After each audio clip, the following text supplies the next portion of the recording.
Good afternoon, everyone. It's very challenging to be after lunch.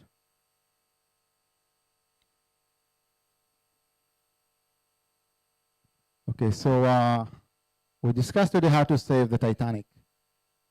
And last session, few sessions discussed about how to become more effective customer success, how to grow the team, how to look into the data. In this session, we'll talk about the more painful job of being a customer success, and this is dealing with crises. So I'm sure that you're all very tired from the lunch. So we'll start with some guided imagination. So close your eyes. A minute, close your eyes. Everyone, close your eyes, please. Okay, close your eyes. Now think about one of your very large strategic customers. A customer with a very large ARR, maybe the largest ARR that you have. Okay, the one that challenged the boundaries of your product. The customer that is so strategic to your company that the CEO wants immediate report of every change that this customer is going through. Okay, now let's go a few months back. Stay with your eyes closed, yeah? And go back in time, the time when you try to close the deal. With all the negotiation, all the promises a sale gave about what the product can do for them, and the excitement that the sales team had and management had when the deal was concluded and this customer became the company customer. Now let's imagine the time of delivery. Okay, you struggle, either a delivery team or customer success manager, you struggle to deliver on all the promises. A very large customer, maybe the product is not well defined and not 100% ready for this, such a huge customer. But eventually they went live. They're using your product while R&D keep developing it, and you go on a phase 1 with partial functionality, but still you went live.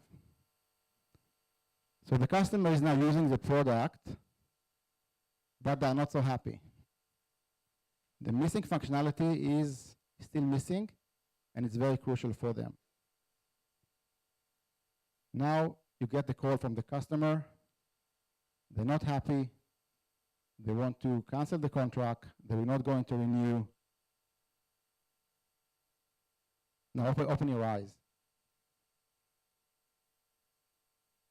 I believe that most of you had this vision of this customer. Maybe some of you had a real customer that match all these criteria. What would you do in this situation? Okay, so let me tell you about my story, my experience of such a huge customer, a Titanic, a giant customer that we had back when I was a VP Customer Success at Click Software. So building the Titanic. So again, it's a customer, I won't mention the name, but they're a very large customer in the HVAC industry, companies that make air conditioning system for hotels, for big conferences, for office buildings, and they are serving this equipment. Click Software make a product that help field engineers to become more efficient and scheduling their jobs, and part of it providing them with a mobile app that help them serve their customers. So they were very impressed with our technology and with the value that this technology can bring to their field engineers and to improve their service department. One of the key features was the mobile application that was built for them, and we didn't have all the features that was required. Obviously, during the sales cycle, we promised the moon, and it was done around 8 months. So we were very excited once we finished all the project, everything was ready. We were able to convince the customer to go phase 1 with partial functionality, and the Titanic sailed for the first time. They were very excited because it was also a strategic project for them, because one of the main goals was to improve the customer satisfaction, to improve the efficiency of their field engineers, and it was a great technology that they put in place. They went through a very painful and difficult change management process. The field engineers were very old school people that adopting the technology was challenging for them.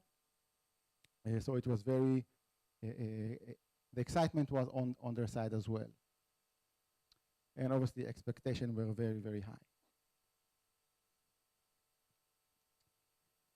So we went live after a few months of the project, and we fall short on expectation. So basically, we saw the Titanic sailing into the glacier. So when they start to use the application, okay, so we had the back office, the management of our customers, they push their field engineers to use the product, but it didn't work well for them, and they decided not to use it.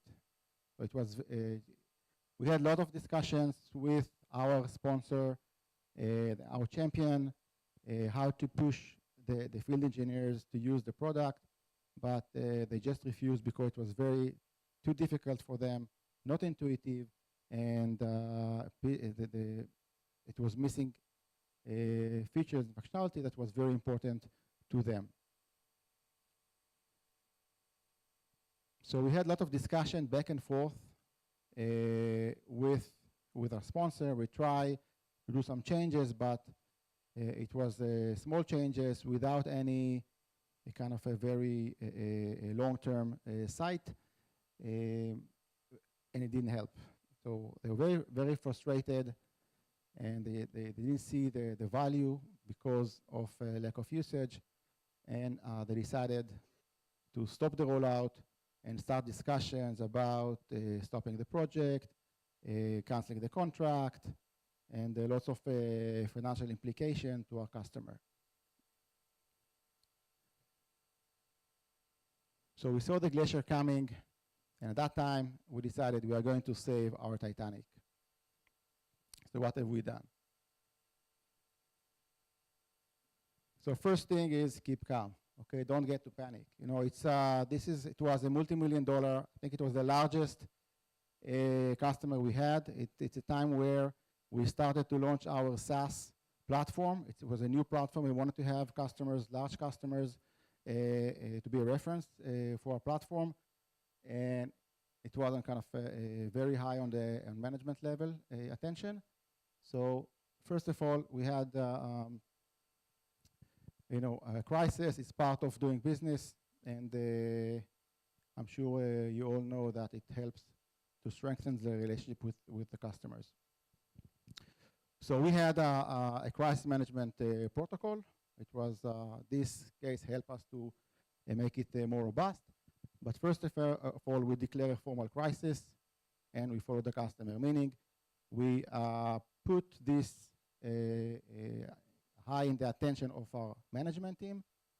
We create a team with all the relevant stakeholders from our support team, from R&D, from product, from professional services. So we have dedicated people assigned to this war room. It was a very a long war room, a very long period of time, but people that were dedicated to resolve this problem. And we got executive sponsor.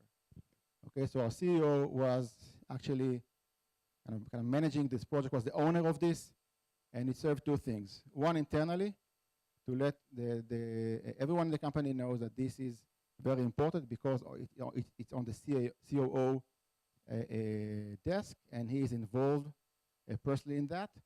And the second thing is, one of the customer, knowing that the CEO is involved, he's personally involved, he is in our steering committee with the customer, explaining what are we going to do. So they felt and they realized that we are very seriously taking care of this issue.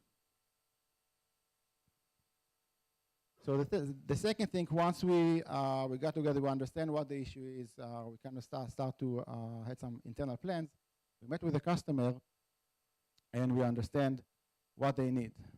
Okay, so and try to quantify it and to put smart success criteria in order to have something tangible that we can measure, is achievable, and we can fix and go back to the customer and say, okay, this is a problem, this is how you defined it, and we measure it and we deliver. Okay, so we have the team, we have the attention, both internally as well as with the customer. We know what we want to achieve. Now it's the time to plan how to achieve it. Okay, so we create a plan, with milestones, how to get those success criteria.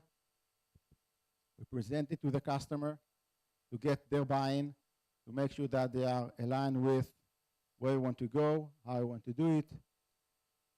And it was aggressive. Aggressive because we want to show results as soon as possible, but yet achievable. Okay, we didn't want to fall short on expectation as we did previously. So the plan was on a phased approach. So in 2 months, we can deliver you something that can solve your main pain. But then we show them what phase 2 and 3 will look like and what are the pains that we're going to solve. So it's not only the first one, but the whole plan. But in a very short time, you will get something that will show you that actually we can deliver. Okay, so we work hard for 2 months. We deliver the first step. Now it's time to measure. Okay, so we make sure that whatever we provide, it's, again, as I mentioned before, the SMART success criteria. It's something that you can measure. You can measure easily, and you can compare the before and after. It's very important to show them that indeed we achieved the improvements and things that matter the most for them. And what we did, we asked not the back office management team of our customer, but asked the actual users. And we had a workshop with the users to understand what are their pains and what will make them use the product. Once we realize it, we quantify it, and then this was the first thing to deliver. And we deliver, we measure it, and we show them the positive impact of that. And then we present the result. Okay, so we deliver, we let them work with the system for a couple of weeks. We collect the data, and then we show them that indeed this is something that was changed, was improved, and it helped us to gain their trust back. So it wasn't very rosy. Still they were suspicious because still we had to deliver phase 2 and phase 3, but at least now they postponed their decision of cutting the budget or ending the project, but they gave us another chance to continue. They start to use the product, and we move forward. And then we move forward to the next item.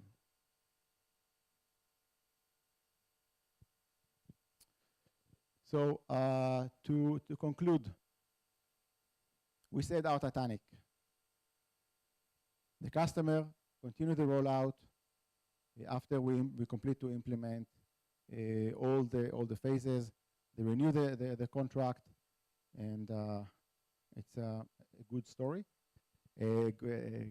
This case helped us to improve our protocol of crisis management.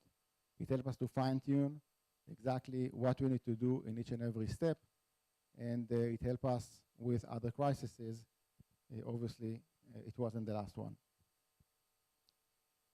So how to save the Titanic? First, don't panic. Declare a formal crisis. Obviously, make sure that you have this protocol available. Get a smart success criteria. I think every business, you can define what are your smart criteria, what are the things that you can measure, what are the metrics, and again, it's very important that they'll be measurable and actionable. Third, set up an aggressive plan. This is the critical time. This is where your customer is upset. They don't have time for you. They sometimes they had enough from your promises. So whatever you promise, make sure that you can achieve, and you can achieve in timely manner, and because this is your the last minute.